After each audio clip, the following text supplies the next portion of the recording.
Okay, we gotta start. Welcome to day 2 of Hacker Camp Shenzhen. Thank you for coming.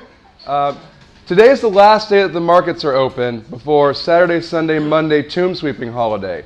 So the markets are generally open from 11 a.m. to 6 p.m. and they'll be closed Saturday, Sunday, Monday.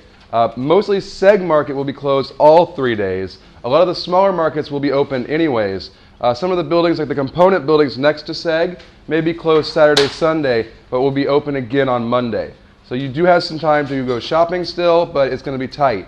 So today we want to get started on time. So hopefully between the time we are done with the presentations and the time we start the soldering workshop across the street, you'll have an opportunity to run up to Seg and buy something or check things out. But today's soldering workshop starts at 2 o'clock sharp. We absolutely cannot start late. It takes 3 hours to get through the full first day, and the second day we need all 3 hours too. So if we start 10 minutes, 20 minutes late, you're going to lose a big chunk of time at the workshop. So please, please, please, be at exit C at 1:50, and we'll walk everybody up to the soldering school. It's right across the street. 1:50, exit C, please, okay?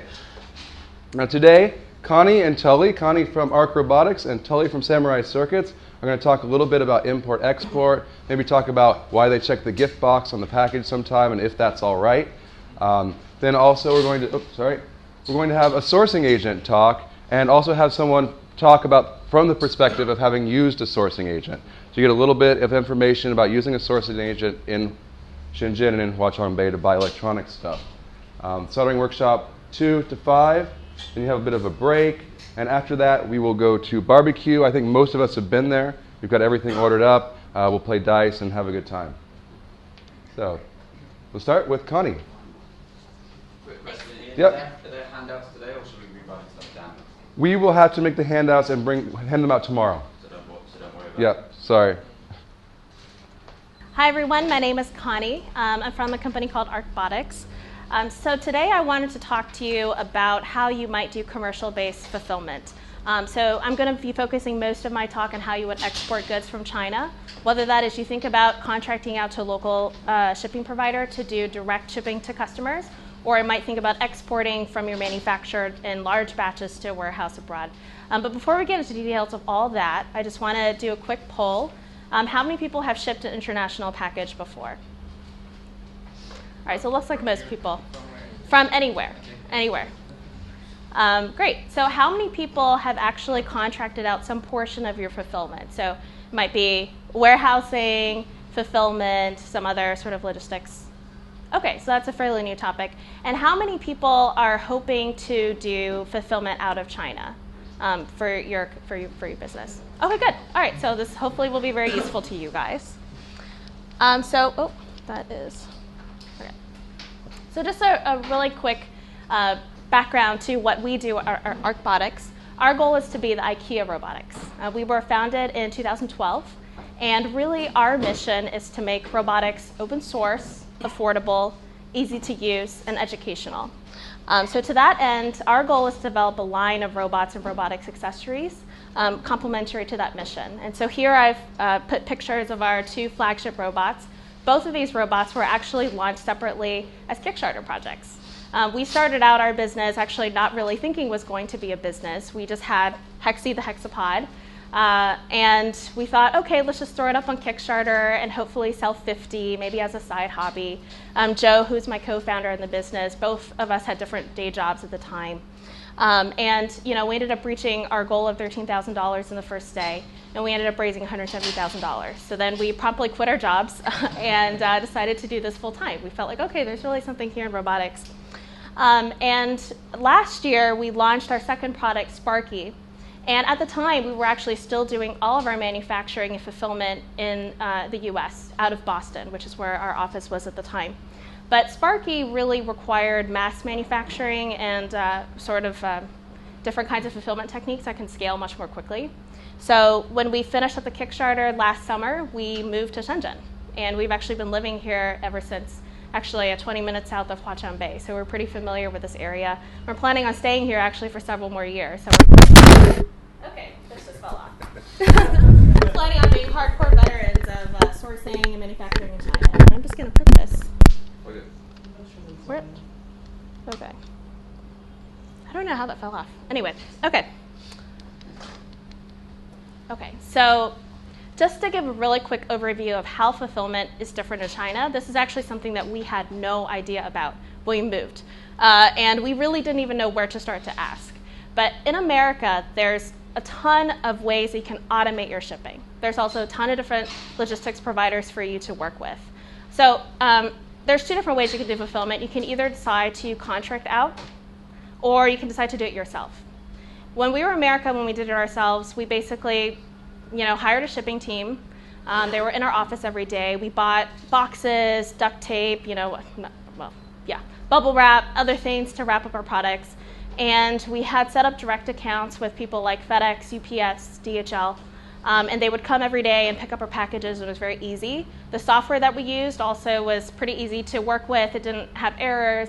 It just printed out, labels that we just slapped onto the boxes, and it was really simple. But in China, what we've come to learn is that, frankly, it works really differently.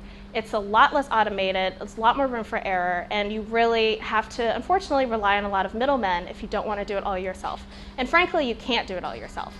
So basically, in China, the most important person to your shipping is going to be finding that local fulfillment provider. The reason they're important is because there's a reason why China is the export center of the world. There's so many different options to ship internationally here. In America, you basically have FedEx, UPS, USPS, DHL. But in China, there's so many other options besides those large carriers, and those people, those partners for you are going to be the ones who are going to give you that relationship with those carriers and also give you large-scale discounts that, frankly, if we were to call up FedEx China yourself, you just would not be able to get. So just from a cost-saving perspective, it's kind of necessary. So as I mentioned before, in terms of fulfillment, you can do a lot of different things. You can try to pack yourself, hire a team, or you can do it yourself, and ship it directly to this fulfillment partner to ship. Or you can have them do everything from, receiving your goods directly from the manufacturer, housing it in a warehouse, doing all the packaging for you, and then shipping it out.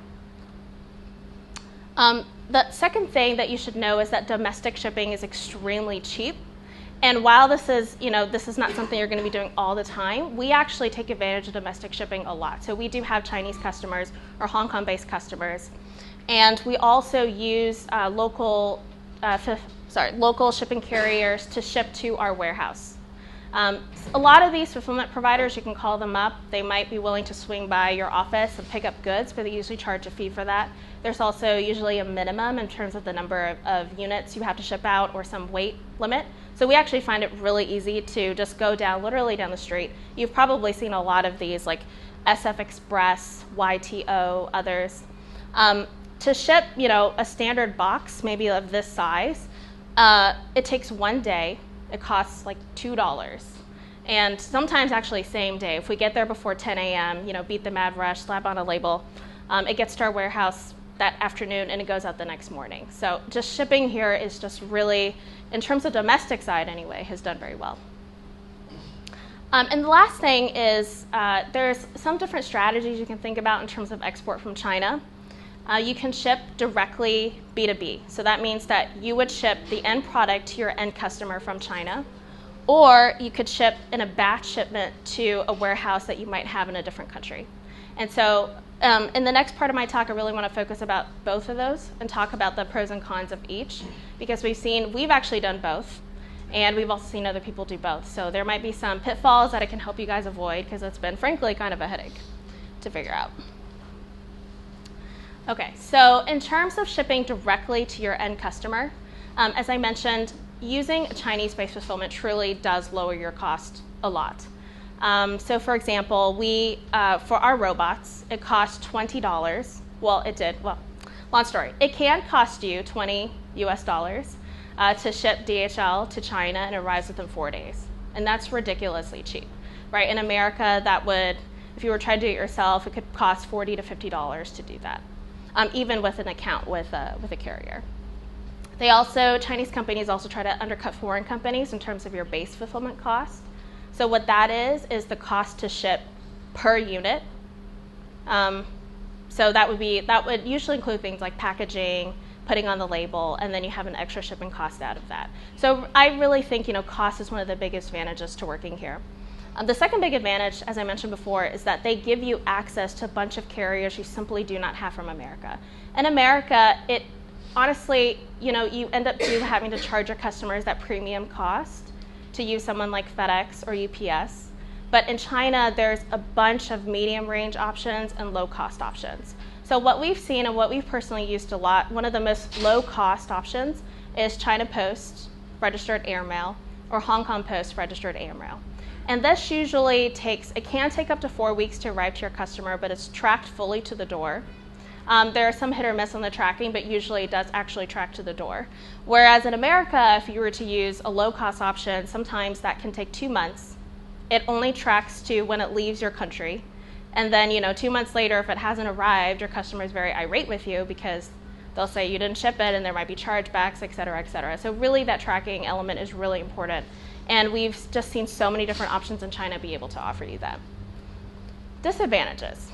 Okay, so just from a cost perspective, if most of your customers are concentrated in one country, it may not make sense to ship it all from China, right? If like 90% of your customer base is in America, or let's say, in the United Kingdom, it doesn't make sense to be shipping each of those. You want to do a batch. You want to find a warehouse in your local country to do that.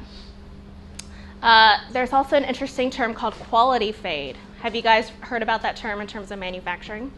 So quality fade is essentially when the local partner tries to hook you in with a low price or really great service, and then over time there are subtle ways that they change the quality of service they give to you, and it goes down.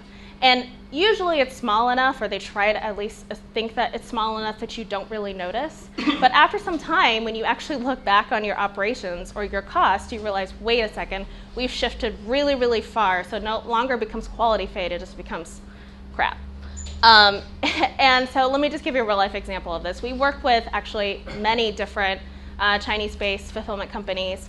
And our first one is probably our favorite, where we went to their office, we wanted to understand, meet their team, look at their warehouse, that kind of thing. We had a very elaborate tea ceremony with the founder of their company. And actually, we were kind of in a rush because we just wanted to ship out a package. And then suddenly he sat down, and then, oh my God, he's like, which tea do you want? And we had 10 cups of tea, and it was just after an hour, I said, okay, I really, really need to go, and you really just need to ship out this package for me. And what was also really hilarious was that after this elaborate tea ceremony, the CEO literally took 30 minutes to hand pack our robot himself, like to roll the bubble wrap, to cut it with scissors, to put it in the box. And I'm thinking, and he's like, it will always be like this. It will always be like this. And I'm thinking, yeah, this is a bunch of crap. It's never going to be like this forever. And true enough, it really wasn't. In the beginning, we chose them based on cost. That's usually why a lot of people pick companies like this, right? As I mentioned, they were the ones who gave us that $20 to, within 4 days to America via DHL. And we thought, wow, this is so good to be true. I think this could really work out, et cetera, et cetera. But there immediately started to be problems. Our robots are pretty high value goods. The retail price of Hexy, the hexapod that I mentioned, the blue six-legged robot, it's $250. Right? So if you ship it to the wrong place, or in this case, what they usually like to do was when we had to send some of our accessories, and those are pretty low value goods, somewhere between like $5 to $10, they would accidentally include a robot along with the accessory. And I would only find out after I got the tracking number back for the package, it had left the country. I go check the tracking number, and it says the weight is something like 5 pounds. And I'm like, 5 pounds for Bluetooth? Okay, that really doesn't make sense. And I call them up, and they'll say, oh, so sorry. Ask the customer to reject. I'm like, it's going to Brazil. The customer, of course, is not going to reject this package and is going to get back. And so this happened several times, and we started to get sort of worried that, okay, this is not somebody that we can really scale with. And then the second hilarious thing that happened was most Chinese companies you go to will not give you your will not be public about their cost table. And you really should ask for a cost table. Don't just ask for a one-time quote. I would just get the full table from them so you understand how it scales. But this company was really different. And this is actually why we thought they would be good, because we thought they were transparent. Because they had a Chinese-based website, all in Chinese, and then they had an English website, of course, all in English, and they actually had a public shipping calculator. And so I thought, oh, this is great. We'll just put in the country where it's going, the weight, and the dimensional weight of the package. In the beginning, I only checked on the American website, the English-based website, although they mostly work with Americans through that website. And we found that we were getting a significant discount from what was shown publicly. And I thought, oh, this is really interesting. We're getting a good deal. But over time, they jacked it up to more than that public table that was available online. And one time, I actually, I took screenshots of quotes that came out from their Chinese-based website and their American-based website, and the Chinese-based website was significantly lower. And I do actually think that that is a price that they gave Chinese-based customers that they work with. So there's definitely a price segmentation going on, and then when I confronted them about it, they said, oh, no, it's the same price. And I'm like, look at these screenshots. These are obviously not the same price. What are you doing? So I'm spending some time giving you guys examples of this because shipping is a very complicated, it can be very complicated if you don't find the right partner, and it's so important to find the right partner. So for us, after all these things happened, we sort of hightailed it out of them. Yes, you had a question? Yeah. So you said they mistakenly ship additional parts, and I've heard that from other people as well about shipping providers. Mm-hmm. Is that on purpose? Is that sloppy? It was absolutely sloppy. It was absolutely sloppy. And it was sloppy because they had a terrible software system where they were not actually able to track the number of units they had of any SKU, which is any, a SKU,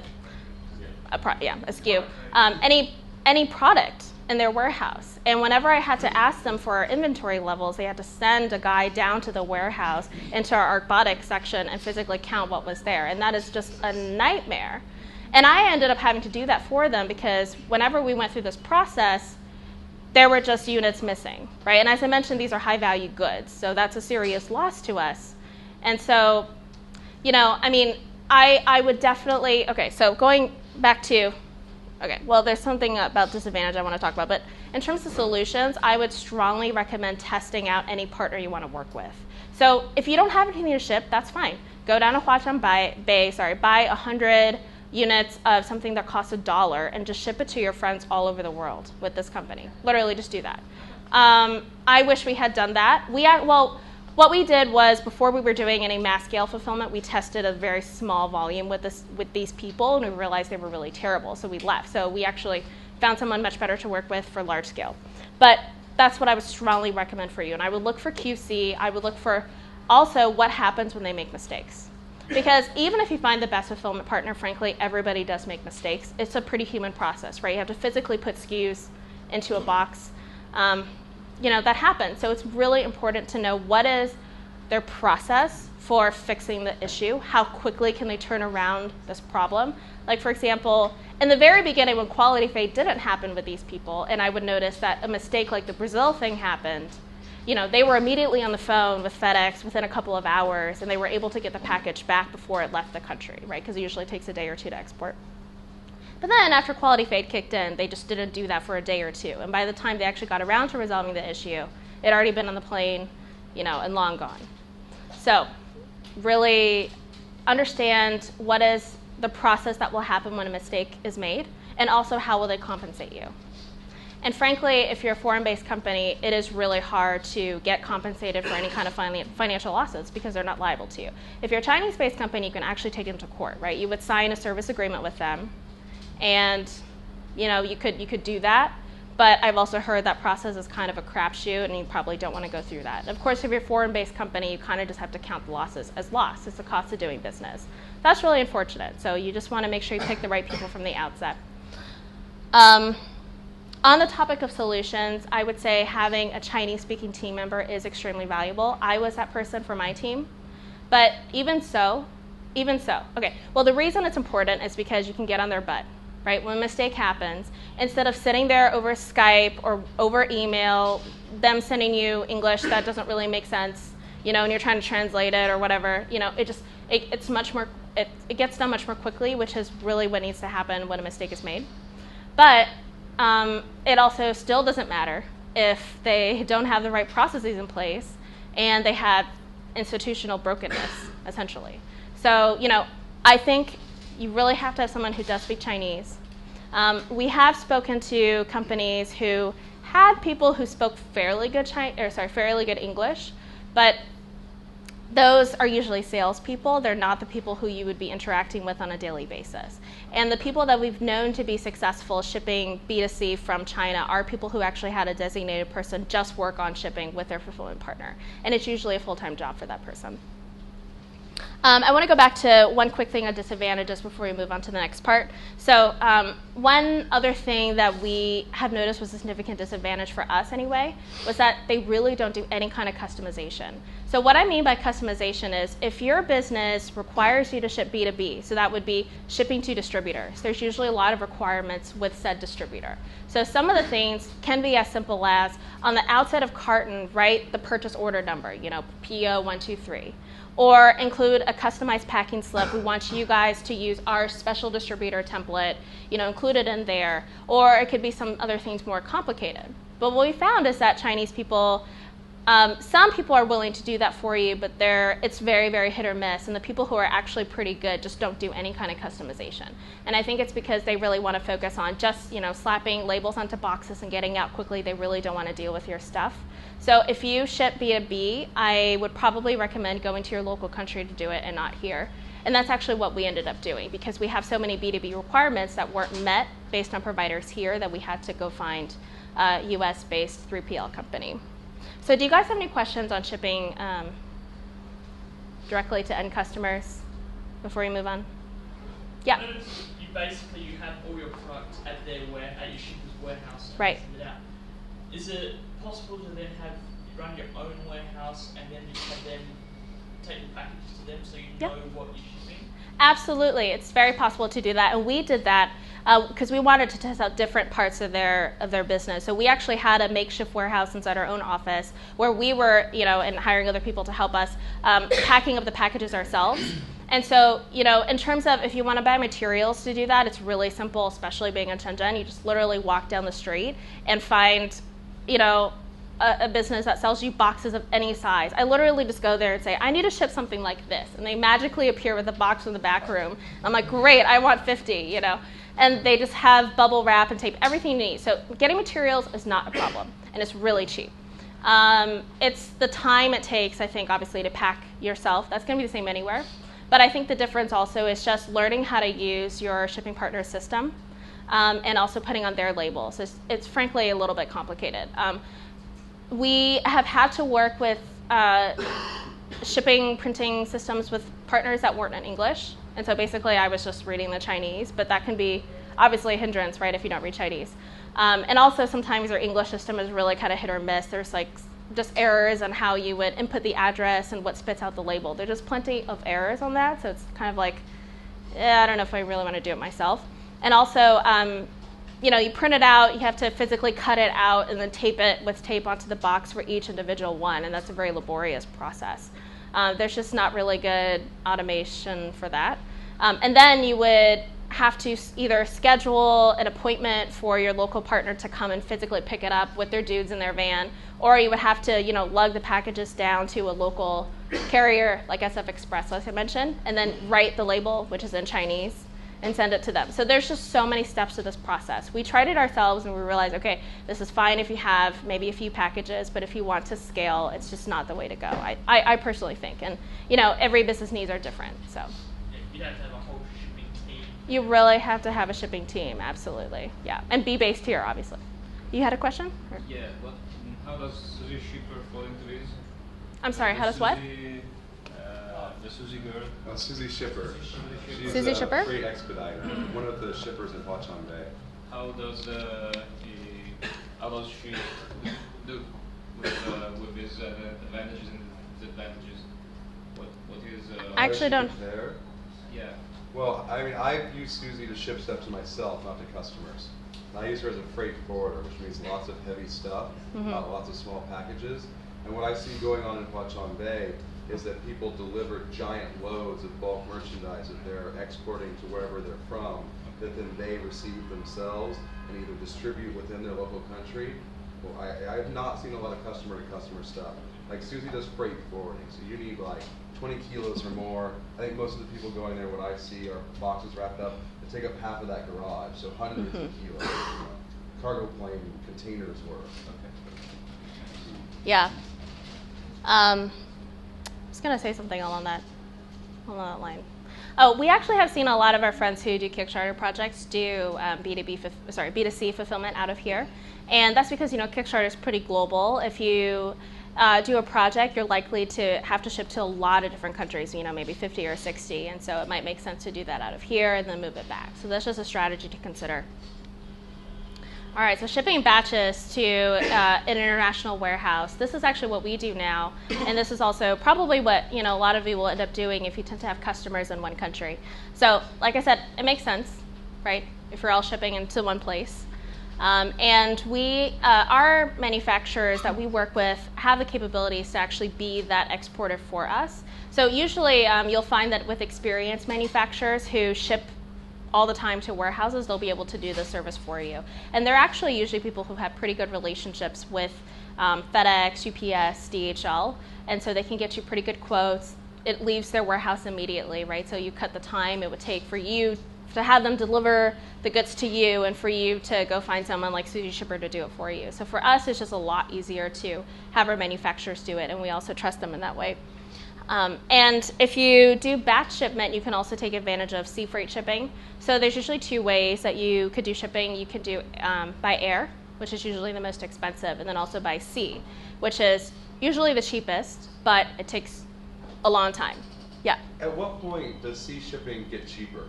I've shipped hundreds of kilos by sea, and I always regret not sending it in DHL air freight. Really? Because it costs me about the same or more to do it by sea. The shipping itself is cheap. I mean, hundreds of kilos of fee is about $30. But then the dock fees and the loading fees and the storage fees and the warehousing fees and there's a fancy name that looks like something but something else. It all adds up to be thousands of dollars for just a few hundred kilos. Yep. Like, what point does that break even? I think it really depends on what the dimensional weight of your good was to begin with. Because for us, our goods are pretty heavy, and they also are in I guess like a fairly squarish box, but the dimensional weight makes it a lot cheaper for us to do sea freight shipping. We actually haven't tried sea freight shipping before because last time we were doing Kickstarter and we needed to ship out air, but actually this is the way that we're going to go in the future.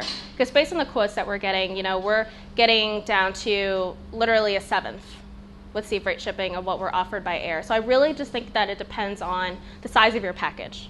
And with the size of the package, it's really not just the weight. You guys really have to be very careful about dimensional weight, which is basically, it's just calculated differently. And even if your good is really small, but it's wrapped in a big package, it'll still cost you a lot more than actually, the weight of the good. So that's just something to think about. With air freight shipping, we also found that there were actually a lot of extra fees as well. So one of the things that China is really concerned about is shipping batteries. Because a while back, they had an explosion of lithium polymer batteries on a plane.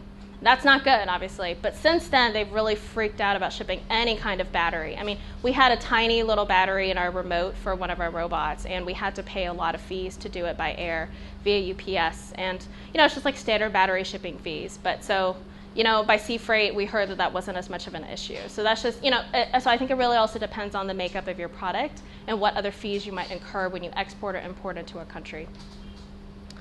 So some disadvantages of doing it this way.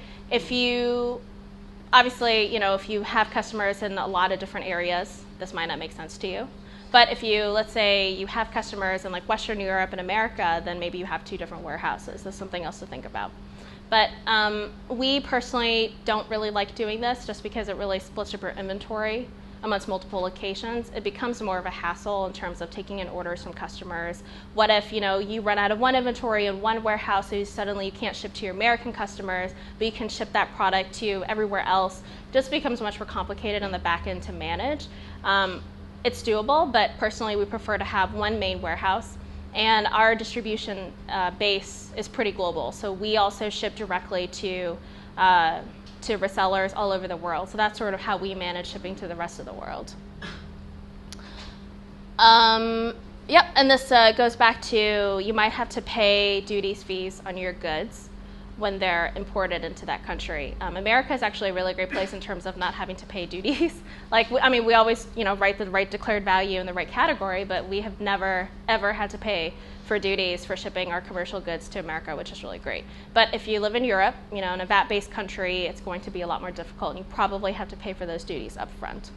So some solutions to this, I would say, if you can, really have your warehousing and your fulfillment located where your customers are based. This might seem obvious, but if you actually sell to customers not based where your home country is, right, that might be more difficult for you to find the right fulfillment partner, to oversee the shipping team, et cetera, et cetera. So that's just something to think about. All right, so some other sort of icing on the cake stuff to think about in terms of exporting goods. So this is actually something that we realized when we came here, which is that you have to clear customs both ways. We always thought you only had to clear customs when you import into a country, but actually out of China you also have to clear customs when you export. And because we were shipping so many goods of high value, all of our boxes got opened. And the battery issue came to light, and then we had to pay some extra money for that, and it took some extra time to do that, so et cetera, et cetera. So out of China, it can be not that difficult if you work with someone who's done that a lot, has gone through that process a lot, and they have really good relationships with the carriers. So our manufacturers are people that we really had to rely on in terms of exporting the goods and clearing customs out of here. You can, in terms of duties, if there's any duties that have to be paid on your goods, you can bill that to either yourself or the recipient. And we always bill to the recipient because we just don't want to have to deal with collecting customs, and then, especially in Europe, we would have to register and then collect the VAT and then pay back the VAT. It's just really complicated, and we just don't deal with that. And the local countries usually have a really good way of contacting the customers to pay for any outstanding customs bill. So we just sort of let the next person deal with it, and that's usually what we've seen a lot of companies do. Ia mentioned that you guys at the markets have seen a lot of packages with gift marked on them. If it's a good that a customer bought from you, it's technically not a gift. However, we've seen everybody ship gift out of China. I guess there's different theories on if that's okay or if that's not okay. I personally feel like if you ship it as a gift, even if you write the correct declared value, right, in the correct category for the good, and it's able to be classified really easily by the country, usually your recipient then doesn't have to pay any duties on that. And if you write it any other way, right, like a commercial good, there may or may not be duties, depending on where they live. So, yeah. I think that's a total myth. I think the customs never cares about the labeling gift or not, at least in Europe. From what I've seen, they just go by the declared value and they look at it, and if they think, well, that is too big for that little declared value, they will open it. I don't think in Canada, I guess we can. Yeah.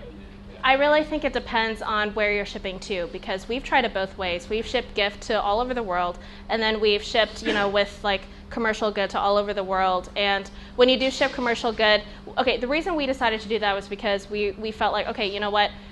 You really should do that. It's the legit way to do it. That's how we feel. I'm not really advising you guys. This is sort of legal. You guys decide for your companies. But we felt like, okay, if we're shipping a mass number of goods and they're all clearing customs at the same time and it gets flagged, that can be a serious problem for us. So we decided to transition to, commercial goods pretty early on. And we did see a rise in customers having to pay duties. And that just really depends on the region. We saw that happening in Asia. That always happens in Latin America, frankly, even if you write gift. And for Europe, it might be more hit or miss. So I just really think it depends on each individual country, what that customs officer is thinking on that particular day. Because as I mentioned, I think it really is a very human-based process, and it's really been very hit or miss on the customs. So, yeah. So I live in a country where anything under $400 sells through fees, not with customs trouble. Mm-hmm. But we have a real problem when someone in China, which always happens, puts the wrong value, they put a bunch of value on it and hope that we get through. And we get, customs decides it's not worth it, we get stuck. Things get stuck. We get accused of doing something. So please be honest. Yep. The other thing is, if possible, put your customer's phone number on the outside. otherwise Yep. you lose your parcel. You can't find it. Yeah. Yes, absolutely. Always write the phone numbers on the outside. Always, always, always. We didn't know that when we did our very, very first Kickstarter project. And we had a lot of returns. And that's really bad, right? Because you'd pay for the return shipping costs, and it just delays it getting to your customer a lot. But the second time around, we wrote phone numbers and everything, and there was hardly any issues. I mean, it was actually amazing that was, that it really solved your problems that way. The shipper who's receiving it, the other end, will call you up. Yep. Because they've got this thing stuck in their warehouse. Yeah. And it's also just for attempted delivery. I mean, it's one on the customs bill if they have to pay any customs bill, and then also just to arrange a time for delivery. I mean, when it goes international, it can take a range of time to get there. So even if you send a notification to your customer saying it might arrive in this time, it might be 2 months later, and the person is pounding on the door, and if they don't have a phone number, it's really hard to coordinate the time. So, definitely do that. And also, just something we've learned is that it's really difficult to ship to certain countries. So we always overestimate the delivery time. I think in America especially, we're very spoiled by Amazon, right? You order something, literally the warehouse, and we also work with Amazon as well, so we sort of get the inside look at their process. It's amazing, and it happens really quickly. And even though they always CYA and say that packages take up to 14 business days, it usually arrives within 3 to 4. At least from what we've seen. So I think people were really spoiled by that. But when we do international shipment, it's, honestly, sometimes it can take 4 months. We had that happen to us with packages going to Brazil, Argentina, and Russia especially, literally just took 4 months. Even when everything was written correctly in the label and we put the phone numbers and all of that. Some countries are sort of a crapshoot. We've been lucky, I think, and our customers who live in those kinds of countries know that. Probably because they've had this experience buying any other thing they're trying to import into the country. So usually we don't really get much flack for that, but I always stress that you really need to overestimate your delivery time and just be very upfront with your customers. And this is also why shipping with tracking to the door is so important, right? Because that customer will be like, it's been 4 months. You go on the website, you show them, oh, it's still going through customs in your country. Sorry, not my problem. You need to deal with it. So, yeah, so in terms of customs duties, as I mentioned, there are some countries that really don't charge you anything. That's been our experience in America for our particular good. It might be different if you're shipping something else, but that's what we've seen, even though we've shipped a lot of pretty high-value goods. And sometimes, there's a significant amount of duties you have to pay, up to 40%, and sometimes the goods are just rejected, for some reason. Yep? If I buy some stuff here and it gets stuck in customs, if they think that the value is not reasonable, they ask you for a receipt. We have had that happen, yes. And it's usually how it happens is if you write the phone number, the customs agent will call the customer and say, customer, you need to provide me a commercial receipt of how much you paid for this good. And then they'll contact us and we send them a commercial invoice for, for the amount of the good. If I send the stuff to myself at home, how do I deal with it? Where do you live? I don't have a receipt of buys of things that I buy here. Yeah. I can ask them to make me a receipt, but there are a lot of things in a package. Yeah, it can get dicey. I think what I recommend in that situation is that you would ship it to like a friend. Because if you're not there and they can't contact you, and if there's any issues that come up, the package could just get held there. I send it to a friend, but if they ask for a receipt, what do I send them? I'm not a company based here. I can't make them a receipt saying that they purchased the goods. Well, then that's an issue, Sales online. Yeah, sometimes they'll take that too. Yeah, that's when you put on your hacker hat and generate a receipt. They're not really going to check. That is, you just find a hole. Buy one of those ladies named Bob Cow. Oh, God. Bob Cow. Yeah, obviously in China it's pretty difficult because you're working with paper-based receipts or no receipts. So if it's a high-value good that you really don't want to get held in customs or rejected, I would try to get them to give you some kind of receipt. And then a lot of times customs agents, if you sort of forge a receipt if you don't forge a receipt, they'll say, fine, link me to the place where this product is sold online and we'll just take it at the retail value. Right? But if you're buying something expensive, that can be pretty bad. So, yeah. Okay, so and then any kind of goods you're shipping, you really should know the HS code, which is called the harmonization code. This is essentially a system that is international, and it basically assigns a code, a unique code, to every category of good. So in our case, ours is like plastic toys. So yours would be whatever it is based on your product, and it's really important to know that because countries usually they base the customs estimate off of what the HS code is, plus the declared value, plus the category of the good, right? So like gift or other. Yeah. Have you found a good resource for actually finding that? Because I've done random stuff, and it's just miserable trying to track down what that is for any particular thing. Yeah, so we also did a lot of research online ourselves, but we also verified with our manufacturers because they've shipped goods similar to ours. And so they say, oh, well, actually, there's maybe several different codes that you could use for this. Like ours could be like robots, or they could be toys or whatever. And they actually made a recommendation for us, so that's sort of how we did it. And so if there's someone in your supply chain that you could ask who's been experienced with shipping this, that would also be good. But yeah, if you don't, then it's kind of just like, a lot of desk research, and there is an official HS code website. So, but yeah, it takes a lot of time to go through and make sure that you have the right category. So, yeah. Yep, and I mentioned that if you have specialty goods, like batteries, it might cost you more, probably will cost you more. And anything that has the word battery in it, even if it's not an actual battery, will have problems. Like, for example, we had to ship a replacement part recently to a customer, and it was a battery case holder. Like, there was no battery in it. It was just a holder that held the batteries. And we wrote, like, electronic case holder or something. And it's been sitting in customs for 2 months in China. So we just shipped a new one, and it may not even get there again because they just freak out with anything related to that. So, yeah. And also the last thing is exporting out of Hong Kong is easier. It's a lot easier to clear export customs out of Hong Kong. And so basically how you would do that is you would use something like a Hong Kong registered airmail if you're shipping directly to a customer, or you would have your manufacturer or whichever fulfillment provider you're working with ship out of the Hong Kong office of like DHL or FedEx or UPS. And we basically always do that for high volume shipments, and clear is much faster. When you ship out of China, there is a cost difference. It can be cheaper to ship out of China. But then you take that risk of it might get stuck in customs exporting out of China for 2 months. Whereas if you ship it out of Hong Kong, yes, you pay that premium on it, but it's guaranteed, almost guaranteed, to get out of Hong Kong within a day. So we always took that chance because we felt like the chance of it getting stuck for 2 months in customs and we can't ship our goods to our customers is like really serious. So. I got some package from China. Yep. And it got shipped from Singapore. Mm-hmm. Yeah, there's also Singapore Post. They deal with it. I tell them ship it from Singapore, or do they deal with it automatically, choose the cheapest method, or what do they do?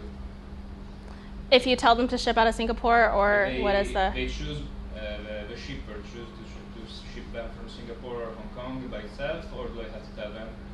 Oh, you usually have to tell them. I mean, with all these providers, what you should do is you ask them for a list of carriers that they work with. You should also ask for estimated delivery times and obviously the cost. And then you have to tell them each single time. I guess you could chance it if you didn't want to deal with the method for each individual shipment and just tell them what's cheapest. But I really feel that when you work with a local fulfillment provider, you really have to hold their hand and say, I want you to do exactly this. Please do not deviate. And if you deviate, you need to tell me. For example, we had a customer who gave us a wrong zip code that didn't match their city in America. And we gave it to the fulfillment company. Usually they're able to validate the address because it'll show up as an error in their system if that address does not exist. However, when the error showed up in their system, what they decided to do was pick a city that kind of sounded like the city that we wrote with the right zip code, and then they shipped it. So then when I go to check on that tracking number, I'm like, I think the worst part of this was when I confronted them and they said, well, it's almost right. Like, no. So I would not recommend just ship whatever is the cheapest option because you really do not know what you're going to get. Definitely tell them exactly what you want out of them.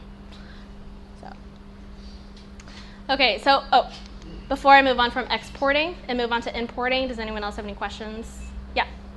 When you work with your manufacturers to do the direct to like a warehouse shipping. What are they charging you per unit? Like how does that affect your cost structure? Is that a lot cheaper than going, if you can swing that, than going with a local shipper to handle it? We found that it was actually a lot cheaper. It was a lot cheaper for us, and I think So I do think that it depends on your relationship with your manufacturer. In this case, we shipped several batches recently, and each batch they charge us like $50 in handling fees, which frankly is nothing when you divide that over all the goods that you're shipping. And they gave us whatever shipping quote they got from the local carrier.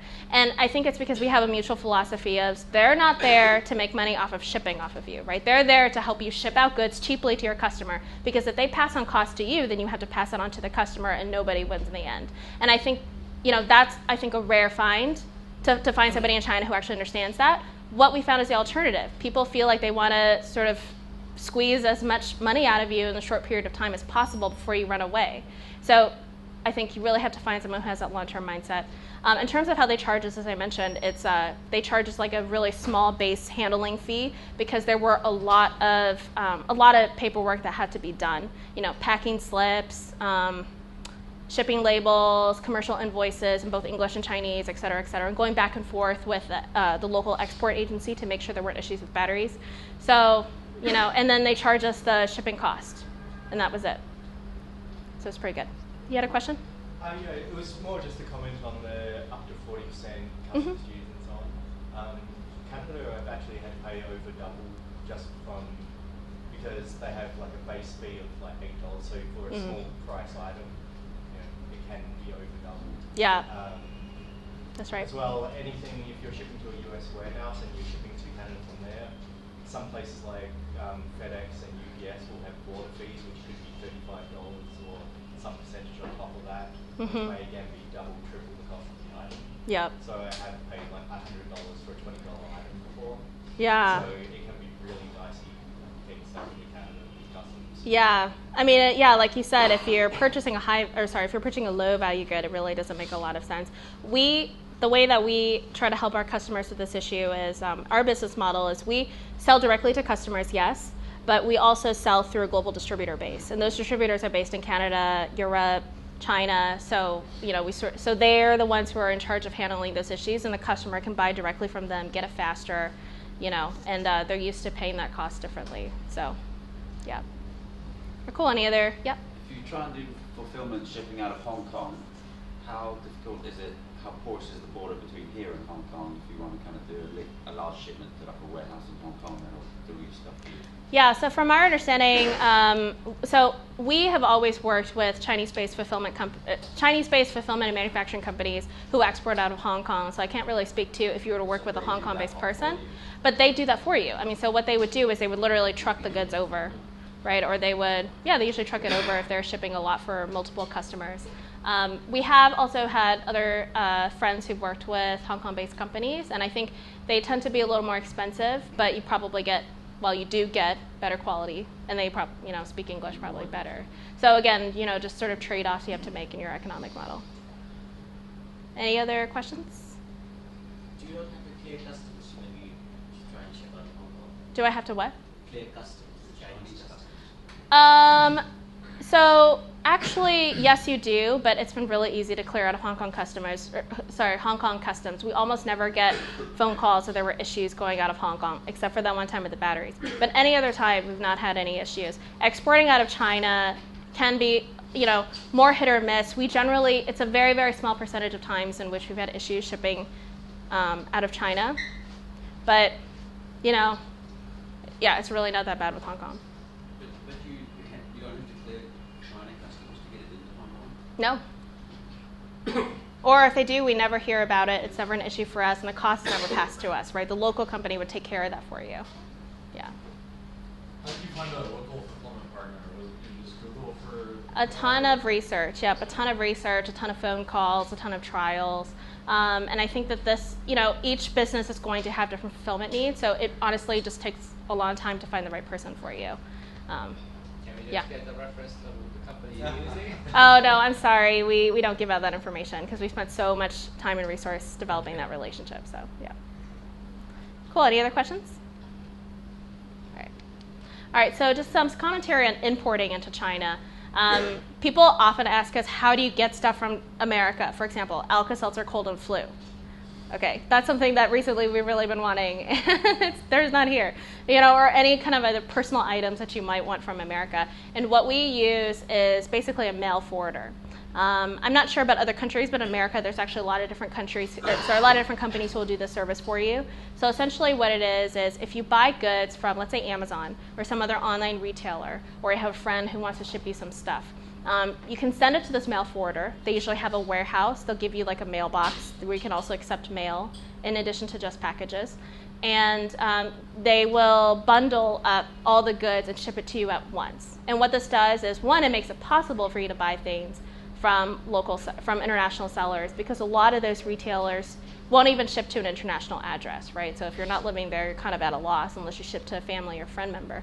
And then if you try to express ship or even just ship any of those goods to yourself, right, it's going to be very costly to do it one by one. So whenever we want something from America, or even actually commercial returns, sometimes we get those from customers, we do it through the mail forwarder. They're pretty expensive. They charge you much cheaper than you would get if you were to do it on your own, which wouldn't make sense if they didn't do that. But it's still pretty expensive to what I know it actually costs. So, that's just sort of something that you have to accept. In terms of if you were to ship B2C from a Chinese-based company, they usually handle the commercial returns for you. So we really just don't deal with that. Basically, if there's a return that would happen, we would get an email saying, oh, this came back from Germany or something, what do you want to do with it? So we just don't really deal with that. However, what we noticed is that when we try to deal with it ourselves, frankly, it was kind of a headache. For example, we had to ship some robots. We delivered it via a domestic shipping carrier because it was going from us in Shenzhen to Hong Kong. So it really doesn't make sense to send over to our warehouse and to do it like that. And some of the customers were gone, gave us a wrong address. Some of them had moved. And then when we tried to get the good back into Hong Kong, we got all these phone calls. Saying, okay, what's the right declared value? Send me an invoice. This actually has a wheel. It's not just a plastic toy. It's a plastic wheel toy. I'm like, it's not a car. It's a robot, but whatever. That's a whole different story. And so it was just actually pretty laborious. I really don't like to deal with customs for that reason. But that could happen. And also, in general, you always, to avoid any customs delays or issues, it's really important to have all the information about your product beforehand, especially when you're importing something through like a mail forwarder, because that's coming from a commercial company, right? So when it comes through customs, we have almost always had our packages from mail forwarders delayed in customs, and we have to go through the process. The phone calls, we have to have a detailed list of BOM, and I'm thinking, okay, I bought something else that someone else created, like I don't know what the BOM is, but I guess I'll estimate something. And so just frankly is a headache, but we expedited the process by making sure that we listed the HS code, the correct declared value, if we could find it, the name of the person who made it, and put it on the actual packing invoice. So when they open it up in China, all the information was already there. And so they might just ask us for some additional information, but it can be a really bad headache if you don't already have that when you're trying to import. And also, almost always we have to pay a 17% VAT in China to import our goods. So, yeah. Yeah? Are you paying that on returns as well? Yes, we did. And the Hong Kong-based return. I mean, it was pretty cheap, of course, to ship over to Hong Kong. And then it returned, and I explained the situation to the people, and they said, doesn't matter. Pay us this. Like, okay. So, yeah. Any other questions on importing? Okay. Oh, and that's it. Thank you so much for your time.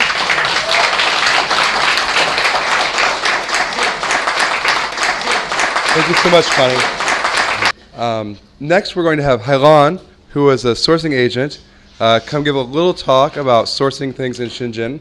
And then Ben has been using Hailan as a sourcing agent for a few years now. Yeah, so he'll talk a little bit about working with her and what the relationship is like. Hello, everyone.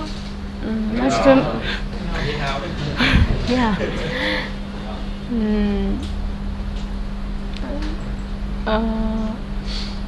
First, let me introduce myself briefly, okay?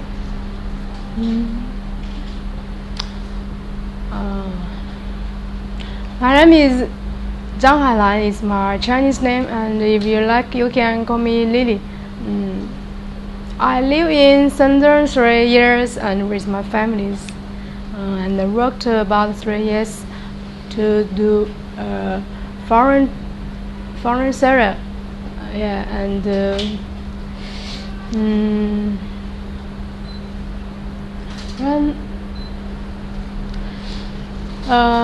before my main products is for PCB, LCD, and electronic parts.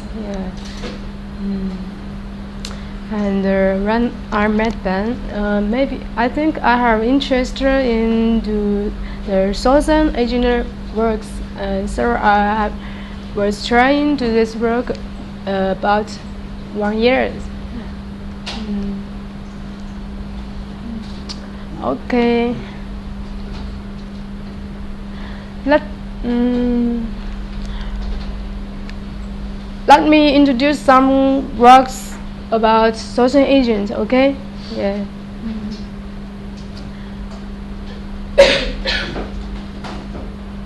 First, some company wants to find a sourcing agent in local Chinese. I think there are many advantages for their jobs. Yeah. First is the language gap. In my working experience, I have seen some problems that foreign companies face when they need to purchase something from China. Maybe it is not easy for them to find a Chinese manufacturer. Yeah, because of the language. If a manufacturer don't have the foreign seller, I think it is hard for them to introduce their products for you and quote your price and do some other works for you, and maybe also you are not easy to learn about them and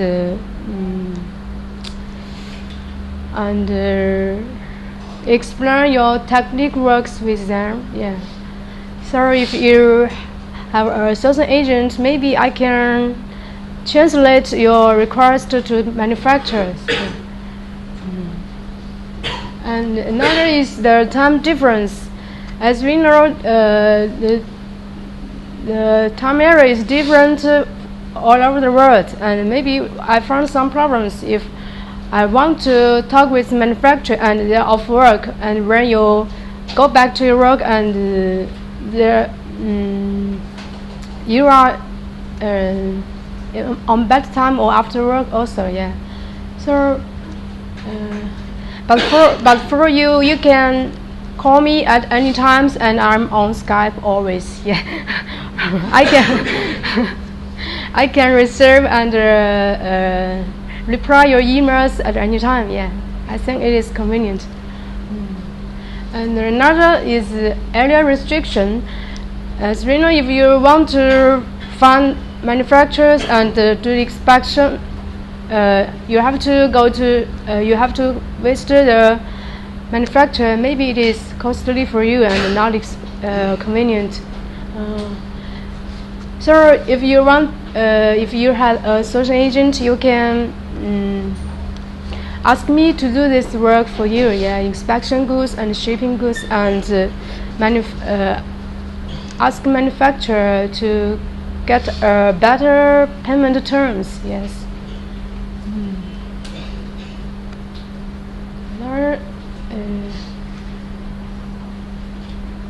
Also, if companies want to do some stocks, I can handle this. Yes. Another four. Network restrictions. It is because some old Chinese manufacturers, maybe they don't have website. You can find it on website also. Yes, but it is maybe I think many old manufacturers don't have their website, and they also produce high quality products, I think. If you have a local sourcing agent, they can solve this problem for you. They can find some old companies, manufacturers, even you can search it on website or Alibaba, etc.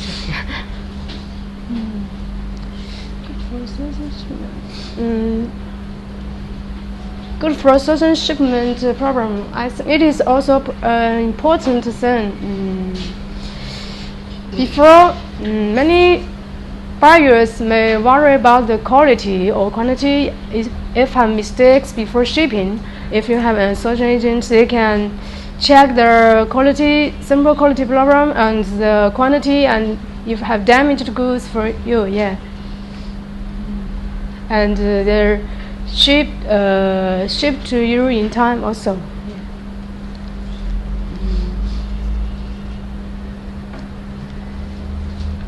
Next, 6. Purchase price could be triple. It is also an important thing. Maybe some buyers think if have a sourcing agent, it will eat your cost. But I think it is not, because Chinese do treat the Chinese call cheaper price to Chinese, and they call higher price to foreigners. Yes, I think.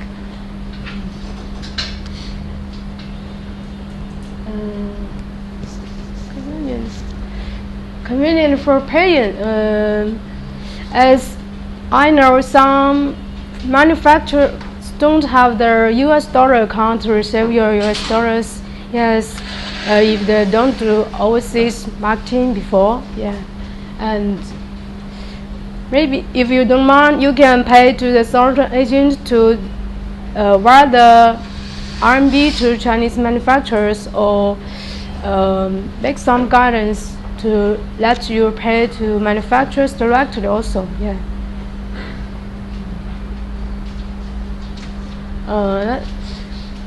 Next, let me introduce the buyer's work. First, I think if a buyer wants to buy something, they have a technique request and quantity request and etc. It is better to provide a final design of your products or a sample. Yeah.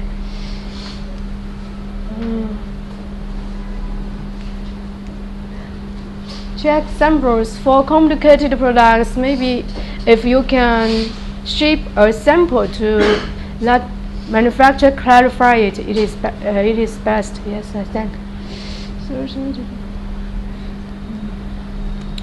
And for sourcing agent, as it is not an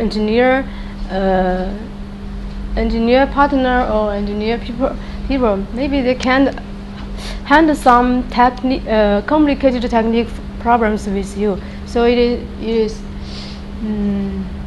better to from buyer side to handle this. Yeah. If buyers engineer also maybe sometimes don't have clear mind on their design, maybe sourcing agent can help you to ask other engineers of manufacturer or some design company also. Yes. So that's all. Next is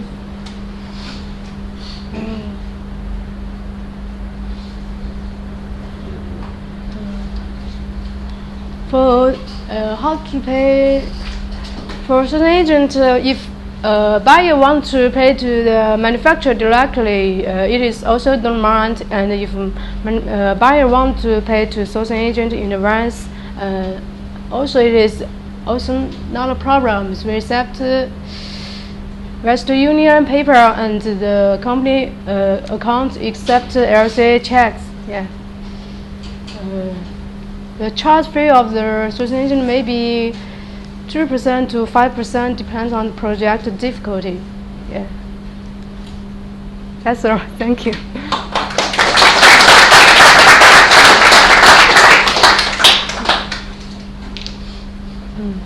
Any questions? Okay, so I've worked with Highland for maybe 2 or 3 years now, and I do a variety of like engineering projects for other people. So I've done PCBs, I've done like full products, I've sourced like USB cables, screws, a bunch of circuit boards, and Highland is always really good about just making whatever I need happen. I haven't done much like business to consumer, so like goods aren't just going everywhere. This is more like a big bulk shipment.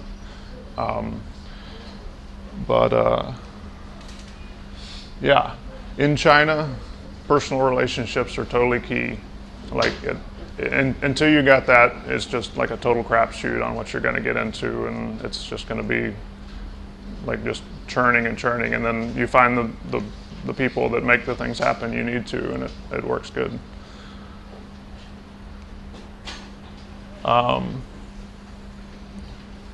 Yeah, so these are all the reasons that I like to use Highland. She just knows where to look to get stuff. I can just tell her what I need and then just not really worry about it. She'll get back to me and say, you're crazy, or she'll say, yeah, it can happen, or we got to talk to these people. And yeah, and stuff comes up. It always does. She'll usually know a pretty good solution for it. Sometimes some things are ready before others, and I've had her store stuff for me. And then, when it's all ready, it goes out. Yeah, parts kitting. So like stuff needs to be bagged up in certain arrangements, and she can make that happen as it comes in from the manufacturer. Yeah, shipping can be way cheaper than paying for it from the US side. I've had that 3x change show up before. Yeah, and you just pay her for like the stuff you need as opposed to like each individual thing having to figure it out one by one. Yeah, and it's easier to get like a price that more of a local would get. So that sounds already like a whole turnkey solution almost. Yeah, I mean, right. It's not just somebody goes to a market and gets parts from me, but this seems more holistic in a way. I don't know about most sourcing agents, okay, but that's just what we've gotten into. Your mileage will definitely vary just based on who you're interacting with. Anything else?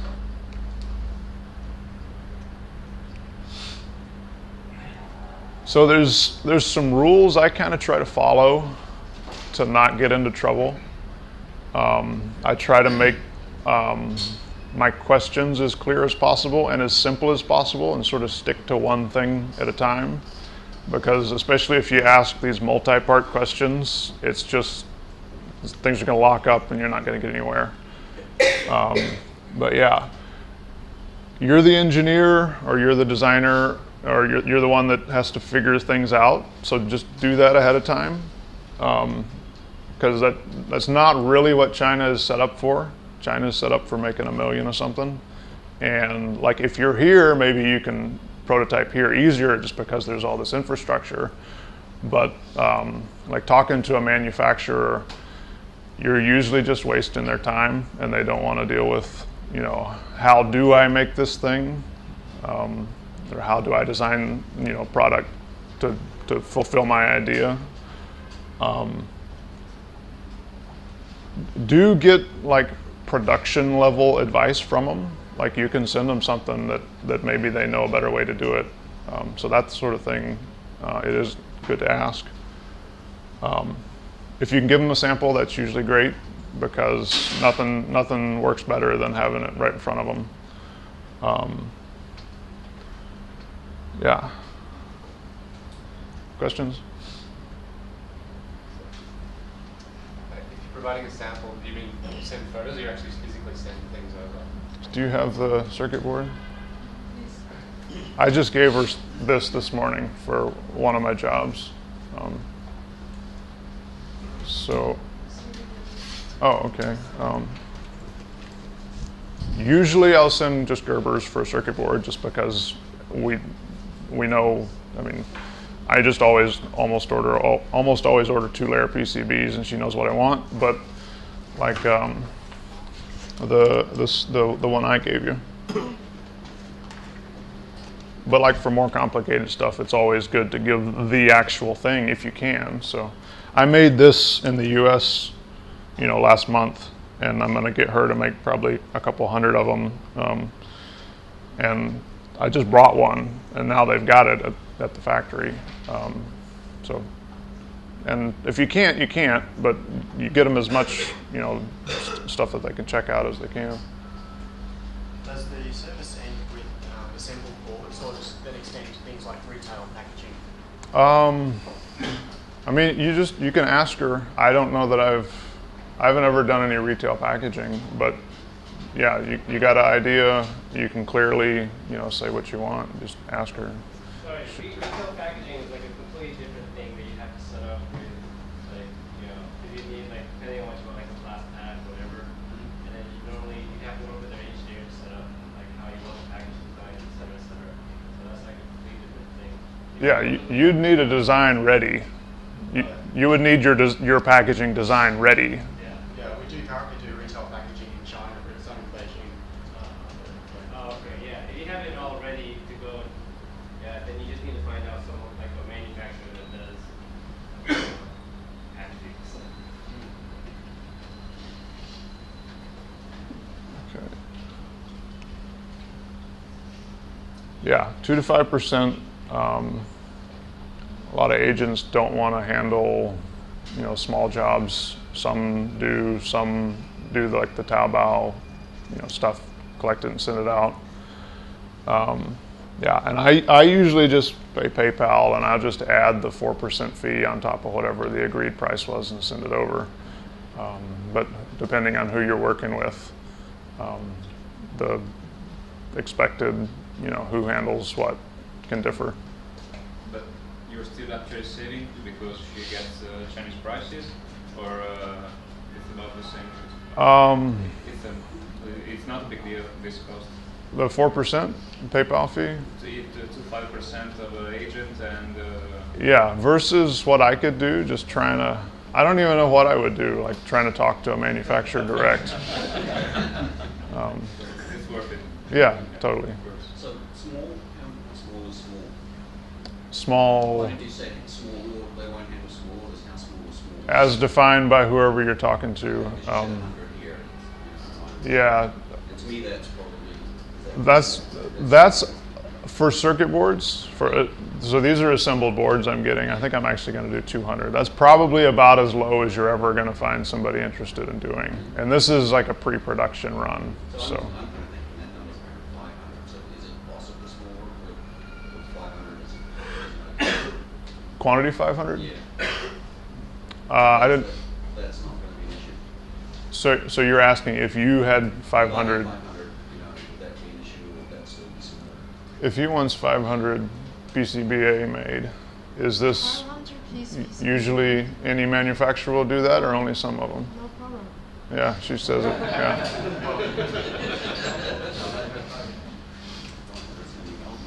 Yeah. I'm very interested in the charges number 2 and 2 to 5% percentage of total cost. Yeah, usually. Can you like give me an example about the total cost number, for example? Like for orders I've made before? Yeah, I'm Chinese, but I think this is a very low number because the surface is very important. I think what kind of service you offer and the charges only 2 to 5%. Well, Total cost, how much? I don't actually have the breakdowns of what she's charged me. She just gives me a number, and I'll either pay it or I won't. I just cannot figure out like 1,000 renminbi, you just get like 50. Well, at a certain level, below that, usually it more ends up being like a flat fee that is probably a lot more than 5%. Yeah, like this guy asked how small it is, like how big it is. What's the biggest job you've done in China? By number. Single order of maybe 16,000 circuit boards, and production run of maybe 50 or 60. And that was in dollars. That's number of circuit boards. The dollars, I think each board costs maybe 60 or 70 cents. I think what they might be trying to get at is like, so like if you pay like, if you're doing like a $10,000 job, then she gets like 2 to 5%. Mm-hmm. But around $1,000 or $500 job, then there's like a flat fee. Yeah, there's a floor where it just doesn't make sense to do 2 to 5%. And I mean, it's just, you're gonna have to work that out with whoever you're working with. How does this agent to handle small orders? If somebody wanted you to buy something off of Taobao for them, how would you charge them? Small order, I think maybe 5%. 5%? Yeah. But Some customers orders like only less than $100, you can still do that $5. yeah, if it costs. I don't mind charging this fee. Okay, I understand. Typically, I mean, I don't know what a new relationship would be like, but with Highland, I've done enough with her, and we just like working with each other, so she'll usually just do stuff like that for me. So I don't really know what the situation would be like if you just called some random person up and said, I want a $20 item off of Taobao. I just don't know. What about your time? If say we ask you to do some research and maybe not buy or just find out what things cost or what parts are available, like would she charge an hourly rate? I've done a little bit of hourly work with her, but she really seems to want to just do like charge for the big orders, and then I just try not to waste her time, is really what it ends up being. Yeah. Yeah, I think that ties in well to that question. So I always wondered, the prices and the parts availability that you see on the Western distributors, they don't reflect the reality here. You mean like DigiKey and Mauser? Yeah, there are different parts here are cheaper, or some of them only exist in China. Yeah. You can only find out about it if you purchase cheap Chinese goods and look what ICs they use. And then you're like, oh, wow, this is cool. And you find out, some data sheet and you can translate it, and it's like, yeah, this is good. But how do you even find these things? Or do you not? You go like, I'll go with Texas Instruments. The stuff I've done, I typically just don't. I haven't really needed to yet, so I can't really say. Okay. But yeah, my guess would be just come here and look through stuff like you're just talking about. What you just said is a great idea. Is like take apart something similar to what you want to build and see how they're making it for so cheap. And also like walking through SEG is a great way to figure out like what parts are like. If it's common, it's going to be cheap usually. So like you walk through the markets and you see, okay, I see like 10 different vendors all selling this one kind of thing. So it must be very popular, and usually there's a reason behind that. Sure. Yeah, but for ICs it's difficult because it's on reels and you don't know somewhere in the back. Yeah. The point is, you probably need to start coming to Shenzhen more. Thank you so much, Ben. And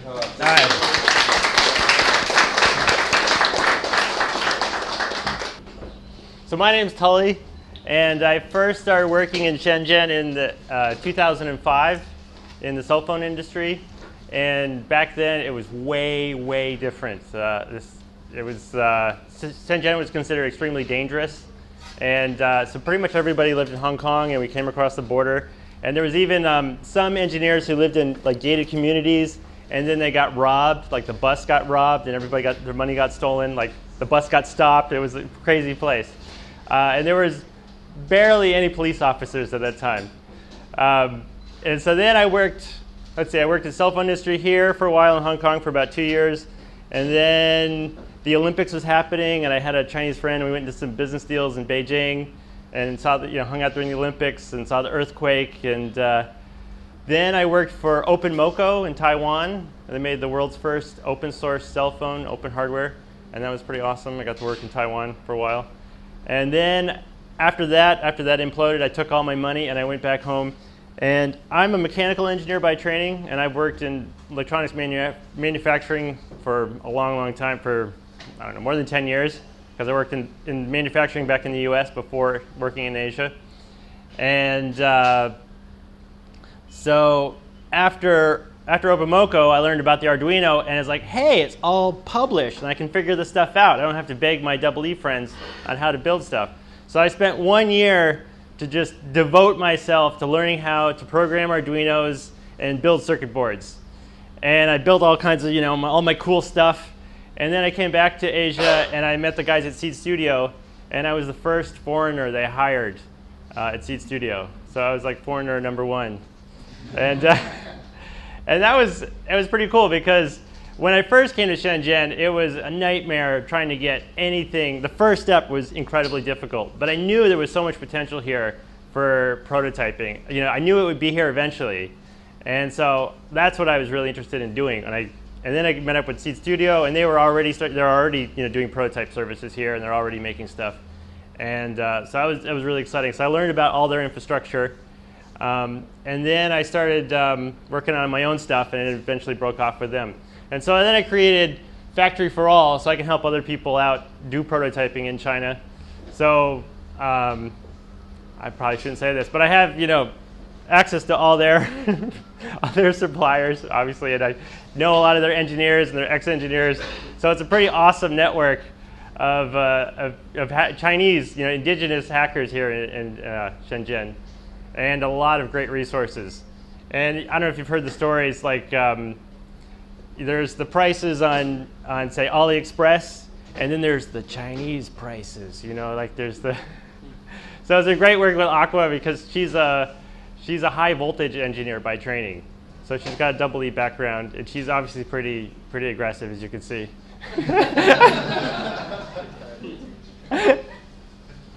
And pretty detail oriented, and I've gotten some great customers as a result. I've got I may have heard of Evil Mad Scientists, and so Wendell, he's really concerned about high quality, beautiful looking circuit boards, and so I'm supplying all of his circuit boards now, which is pretty cool, and working on his assemblies.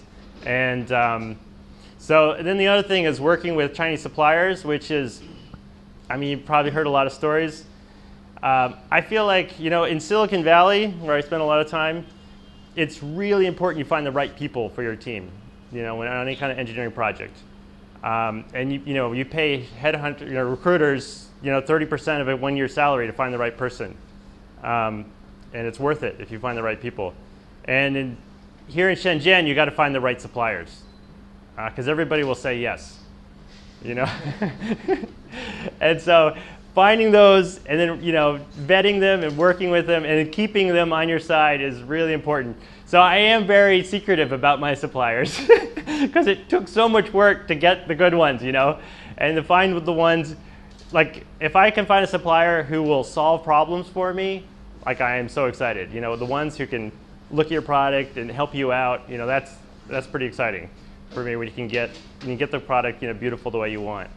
So I think, let's see. All right, so that's all enough about that. All right, so I thought today I'd talk about exporting, because that was like a topic that I figured somebody would need help with. Let's see, down. Wait, oh, here. Down, no, let's see. Oh, all right, it doesn't like me. Why don't I be the official? Okay, yes, perfect. Okay, human power. Okay, next. All right, that's just a note. Next. Okay. That's fine. Okay, so I figured I'd start with shipping containers, and it's my understanding that they were developed basically to fight the Vietnam War. The technology was around in the 50s, but basically they perfected it for the Vietnam War. And basically the Vietnam War not only perfected shipping technology, but also satellite communication technology. So the world got a lot smaller as a result of Vietnam, basically. So these are shipping containers, and you can see they stack them And obviously here they fit a boat inside of this thing, which is pretty cool. All right, next. So they come in a bunch of sizes, and there's basically a certain weight that they need to be within for all their moving technology. And so you can obviously figure out what the empty weight is, and then that's how much stuff you can put inside a shipping container. So that's what you got to pay attention to. So that's basically the usefulness of this. Okay. Oh, sorry. All right, sure. And then I just pulled this off for this website. This is the stuff they don't ship, and there's certain reasons behind that. So so basically, whenever you put stuff in a shipping container, you got to deal with the customs, and you got to have the documentation of where you bought it from and all this stuff. So if you're sending your personal stuff, it would be a nightmare because you don't know the manufacturers of all the things in your house. So that's the reason why they don't provide that service. And then frozen stuff is actually not that difficult. They actually that's how all the meat gets transferred in shipping containers. And they have air conditioning units on them, and they plug into the power from the ship. So it can be done. It's just extra fee.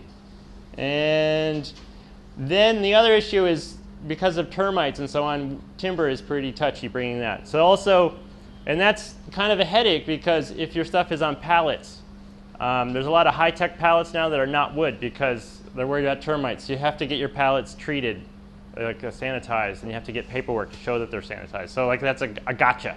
So watch out for wooden pallets. All right, next. Uh-oh, what's that? All right, huh? Oh, the label got moved or something. All right, go ahead, next one. All right, so as I was saying, they stack the containers, and this is this pretty awesome boat here with a lot of containers. All right, I think that's it. Next. Okay, so here's some pricing. And the bummer about containers is that they're like the old school way of shipping. So they're the cheapest, but I think they're like the most, basically you could argue there's the most unions involved with shipping like boat container. And like you have to deal with the most bribes, and like you get held up. You're always going to have to pay some money under the table. Somali pirates. Somali pirates, yes, right. Somali pirates, yeah. So there's some headaches, and then also even in the U.S. when it arrives in the U.S. and it has to go, it gets held by immigration. If it gets held, it takes longer for boat than it does for air. I think it's just like the nature of the business. I don't know why, but the beauty of going by boat is that weight almost doesn't matter. So if you're doing less than container, which is you can barely read this. But you can either rent a whole container, or you could rent part of a container. And you can do oil drums or pallets or boxes or big boxes. And the weight is sometimes they don't even really bother telling you what the weight is because it's awesome. You can do, it's hard to read it here, but this is a package that's 6,000. These are 2 pallets. Okay, here's number 2 pallets, 6,000 pounds. And they're 40 inches by 40 inches by 60, I think. And here's the prices and that's a 30-day shipping by boat. And then this is 2 pallets again at 200 pounds and in the same size. And the pricing is almost the same. And so this is 200 pounds, and this is 6,000 pounds. And that's 6,000 pounds per pallet, so that's 12,000 pounds of cargo. So that would be a couple of 4x8 CNC machines. Right, yeah, right. And, all right, next. Okay, yeah, less than container. So that's a pretty common way to do it, less than a container. It takes a pretty long-term planning to do a whole container. So I have some customers that on occasion do a whole container, but it's probably, at least every 6 months to a year I ship an entire container. Sorry, do they ship to your door, or do you have to pick it up at the airport? Well, first the boat comes in, they take it off the boat, and then you hope that it doesn't get held by customs. And then you can, at least, like I have a friend in Oakland, and he's got his own warehouse in Oakland. And I forgot, it costs like a couple $100, and you can rent the container for 24 hours, and he's got a forklift. But I think he's worked a deal with like the truck driver. He says, because he lives in a really awful neighborhood where they don't want to leave their container. And so he's like, why don't you just go have lunch? I'll go have lunch and you can empty it right now. But it depends on the situation, on the company. You generally need to have a freight forwarder on the receiving side too, and then they'll help you clear customs, and then help you transport. Because that's like you don't get door to door when you do like. Right. Yeah, you gotta tell everybody in your neighborhood to move their cars. Right. And you gotta have something to unload it as well, because there's always that little lip on the sea container, and you. Right. So this is just the price from harbor to harbor. Yeah, well, this is only the boat price. I mean, there's lots of costs. It costs at a minimum. We did some rough calculation. 1 cubic foot to bring on the Shenzhen side to bring it to the boat is $500, and it goes up only a little bit more with more volume. But it costs basically $500 just to get something into the boat. I had a quote once to send 2 Land Cruisers in a big 40-foot sea container from Perth on the west coast to Argentina, and sort of the turnkey price, sort of, with the truck picking it up and dropping it off, and all that was about 5,000 Australian dollars. Oh, okay, that's pretty cool. Yeah. So that's, let's see, is that it? Oh, okay, these are about 1,000. So this is from China to San Francisco prices. Is that total fee, or that is just the boat? That's just the boat. Yeah, no, there's going to be more fees. All right, next, I guess, let's see. Okay, next. So this is the reduced list. This is, so Aqua is the person who does all this work. And this is her basic list. And the company we use is called Toll. And it's complicated. It's complicated enough that you have to have an agent to help you, and it's still really complicated. It's just like taxes in the US. It's like you have to bring all the pieces together. So I don't know. Well, if you're really interested, we can talk about it later, but I don't think there's no point in reading all of it. All right, next. So one part that makes things, it's almost mandatory for most shipments, is a shell company.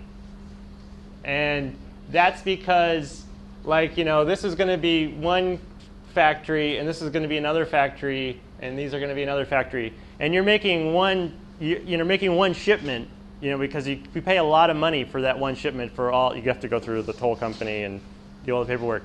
So if you have a shell company here in China, they can be your supplier, and it makes everything way easier. So, and then it's easiest as a foreigner to get your shell company in Hong Kong. And the Hong Kong is a whole industry of making shell companies. They even have services that will do it for you. And sometimes they come, you pay $500, you get this really cool box that opens up, and you get this paper embosser stamp, and you get the so-called chop. And then, so Aqua is the president. I don't know what she's not the president. She's the main person. She's got signing power for all these companies now. It's pretty cool. Is that just to simplify the paperwork so that all the bill of materials and we can generate anything that you need to satisfy the shipping manifests? Basically, yeah, because they want to know who the supplier is, and if you have one supplier, it just makes things better. And then there's lots of other little things you can do. For instance, just look at this, right? I think of all the suppliers I have to have. I think, okay, there's this company, and there's this the bill of sale, and the invoice, and the trucking documents, and you even have to write down the trucker's name and his license plate number and his phone number and all these things. So if you can simplify, you can take all this and put it into one package. You say, oh, it's the Arduino kit. Right now, it's so much easier. Right, from your shell company. Right. So yeah, it's paperwork. You can consolidate the paperwork. All right, let's see what's next. Oh, so air freight. So air freight is really, arguably really expensive, but people end up using it a lot because you get it, within 4 days, and especially in electronics, this stuff is high value, and you're trying to predict your market, and a lot of times you're some event happens, you go viral or whatever, and you can make money, and you're willing to pay a lot to get your stuff. So with electronics, particularly because there's an opportunity to make a lot of money, so you do it. And there's the customs take less work. And I've even, in San Francisco, I've even driven up to the warehouse and like filled up like a rental van. So they were confused when I did that, but they were cool with it. So there's a lot of headaches that disappear, and I've never heard of anybody paying money under the table with air freight yet, at least. Yeah. So does your air freight come to a shipping location, or does it come to your address? So normally, like my friends who do air freight, they ship it to SFO, and then they have a contract with a local trucking company, and they bring it to Sacramento. And oh, go ahead. No, finish what you're saying. Okay. And then even like I have customers. So I don't know if you've heard of Marlon P. Jones and Associates. He has this catalog that's been around since like 1974 or something. So he's got this huge warehouse in Florida, and it's awesome. We do all of his Chinese purchasing, and we buy like hundreds of kilos of LEDs and stuff. And so he's in Florida, and we actually ship to California, and then it goes by truck across the U.S. And he says that it's always more expensive to go from California to Florida than it is from China to, I don't know, for whatever reason, but okay, go ahead. So you mentioned paying off the mafia. Now, I'm from New Zealand. It's illegal for me to do that. Okay, yeah. I guess I can't ask you for legal advice. No, I have no idea what. I'm just wondering if the shell company protects me. Maybe, yeah. I have. You sort of have no choice, right?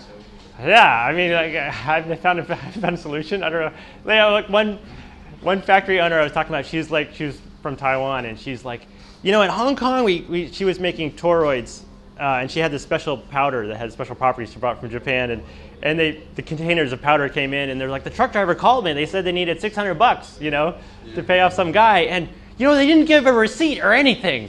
They just you can't write it off on your taxes. You just get this phone call, and we've had problems where they want.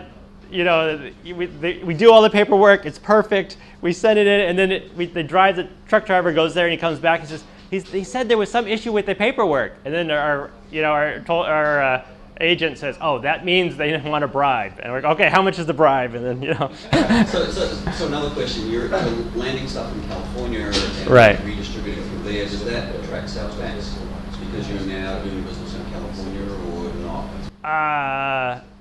That I don't know. Yeah. I don't know all the details because I don't deal with it once it. No, the transaction isn't done in California. So unless he's actually physically selling to end customers. But if you're, for example, bulk shipping and then to California and then splitting them up and sending them from there, does that attract California sales tax? Only if money changes hands between your two sub companies. Okay. It's like where does the cash transaction take place is where you need to look at. All right, next, let's see. So these are some standard air freight things, and one of the big things is my note is that all of them are basically shorter on the inside, shorter than 160 centimeters. So that's like one of the big gotchas of air freight is they're yay high because they're all most of these fit. This is the floor of the airplane, so all the people are sitting up here. So this is underneath your feet, and that's why they're so short. I don't know. Okay, next slide. Let's see. So here's some pricing just to give you an idea. This is one pallet at 1,000 pounds, and it's about $3,000. Say $3,000.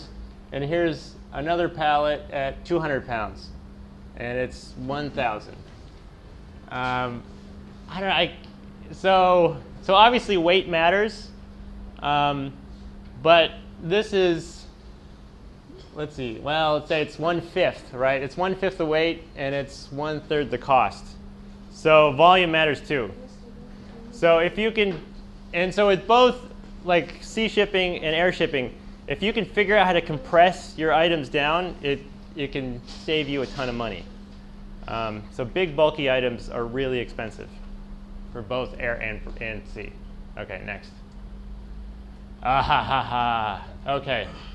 So I'm not an expert at this, but I've heard some funny stories, which is the tariffs, at least for US tariffs. It's a really old system, and so they just have a book, whatever the item is, they open the book, and there's the number. And that's really confusing because some things are more than one thing, like a clock radio. So is it a radio or is it a clock? And and so they have a court system to try and deal with it. And there's this really funny controversy because the X-Men, in the story of the X-Men, they're these mutants with special powers, and they're really annoyed at society because they're not considered human. But when they made some X-Men dolls, and they're bringing them to the U.S., except the opposite happened. Because the tariff for toys is something like 3%, and the tariff for dolls is like 8%. And so for human-like dolls. And so they're like, they're not human! And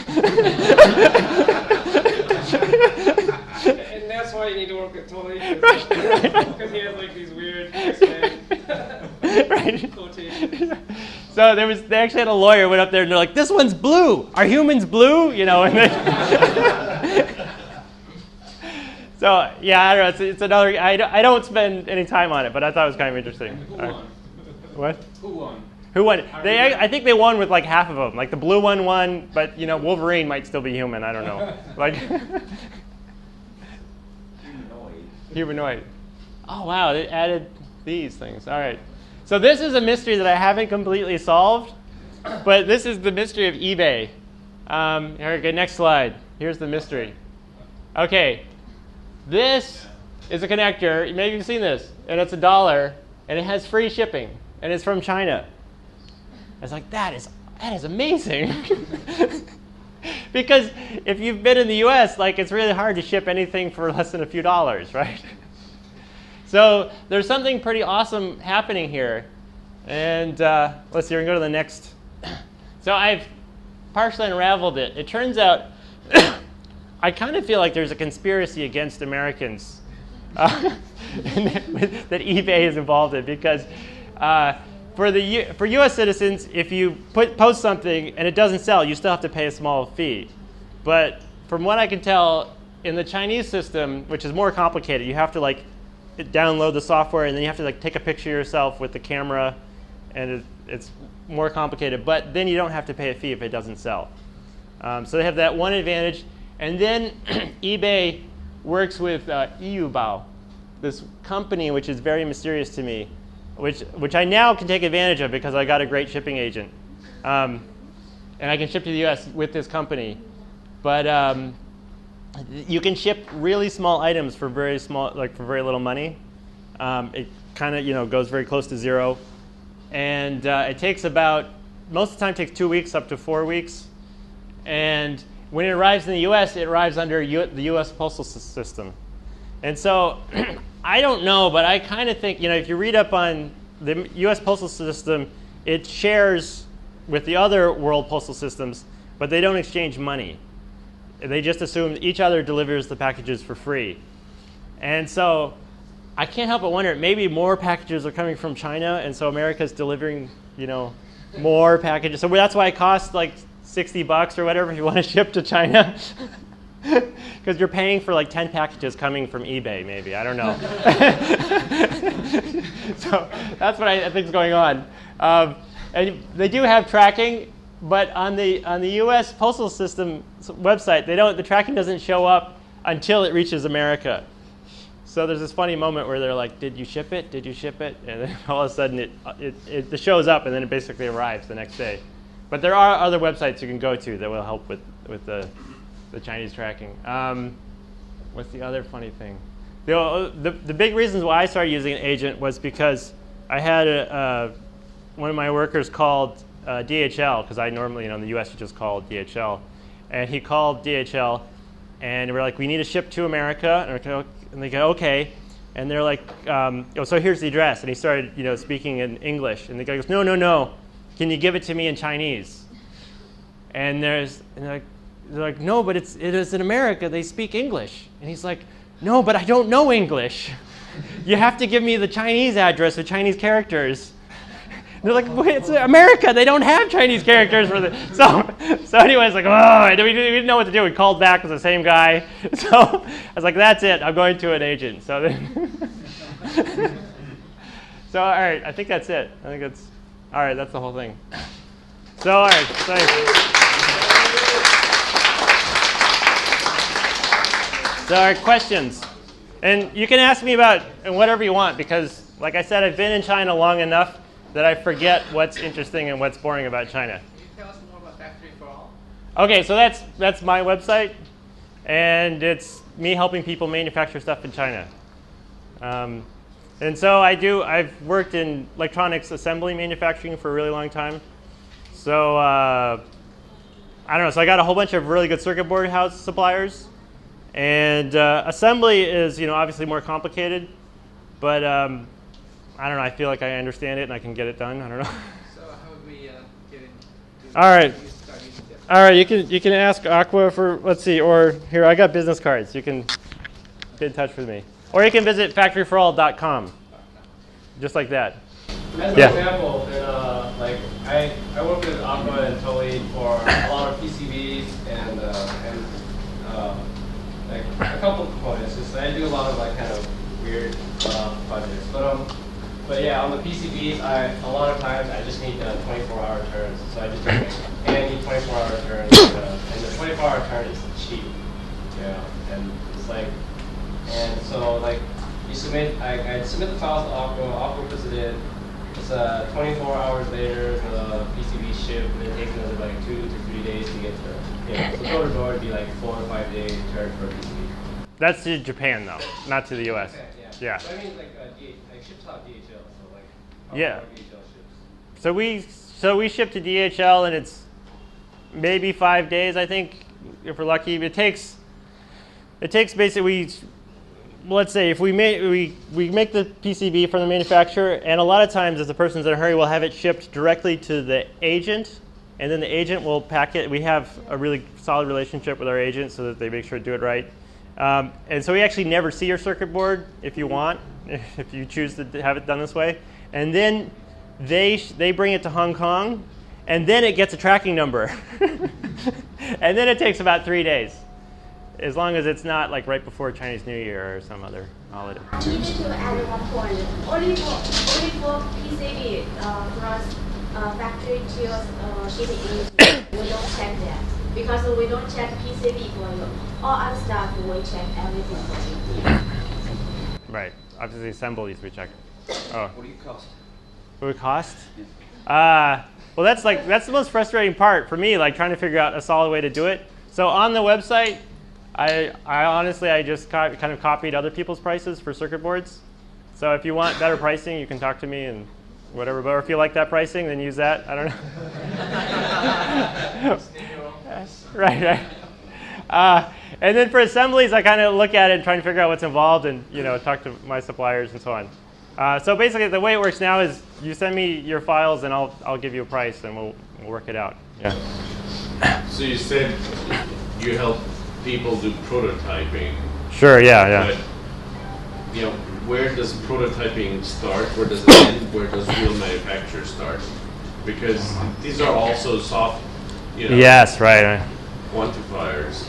I mean, some people sell 100 pieces of something that's already production run because these might cost, I don't know, $500 a piece or something. Right. And, that's a very theoretical question. I don't have a good answer, but I'd be happy to make 100 or something, and then even less if you want it done by hand or whatever. But obviously, there's some sort of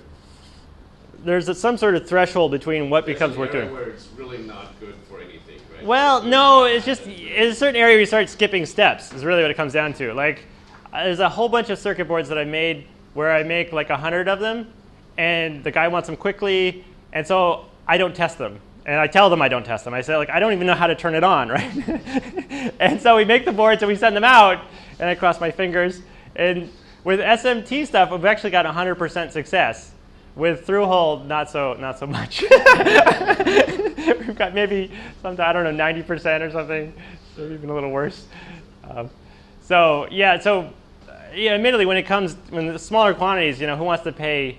I don't really want to spend 3 hours building a test jig or 5-6 hours building a test jig or whatever. So you just start. In my opinion, I just start cutting corners when it gets small. So I don't know if that answers the question, but. Okay. So also another thing is, so Tully works a lot with different hackerspaces, and He's very tight with Noise British Hackerspace. So if you're from a hackerspace, then you can have it. Oh yeah. I would, as a hackerspace, then I'd probably support him in Aqua. But yeah, like the Noise British guys, they actually come, when they come to Shenzhen, they crash on his couches. And yeah, so I also have, I have two websites. I have factoryforall.com, and then I have another one, samuraicircuits.com. And that's where all my Arduino shields and all my personal pet projects are there.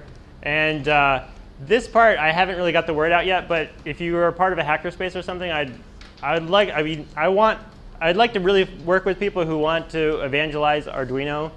And I've put together a bunch of kits, and if you want to work out of deals where I could get you kits at wholesale prices and you could educate or whatever, or any good ideas, let me know. I'm happy to work with anybody. So. Okay, thank you so much, Tully. Thank you. Thank you to all of our speakers today. Okay. Now we have 2 hours before the soldering workshop, which we will meet at exit C at 1:50. Please be on time. We have no organized lunch, but there are some dots on the map in the area. Quick meals, there's stuff on the way to Huaqiang Bay, on the way back. Please don't get lost in the market. Please be on time. Everyone, before you go, just quickly, all these guys are donating their time and volunteering, and as far as I know, yeah. And I think it's been awesome so far. So before I was leaving the States, I was trying to figure out, like, what the hell could I get these guys as a present to bring them? And I was like, there's nothing in China. Like, what am I going to buy? Something that's made in China? And then fly it back. Well, no. So I was actually at the junkyard getting parts for my car. And this was taking me some time to find in China because I couldn't find the stuff. So, and I brought some for everyone, I hope. So they're authentic vintage. Sweet. 1980 seatbelt buckles that I took out of GMs and Cadillacs.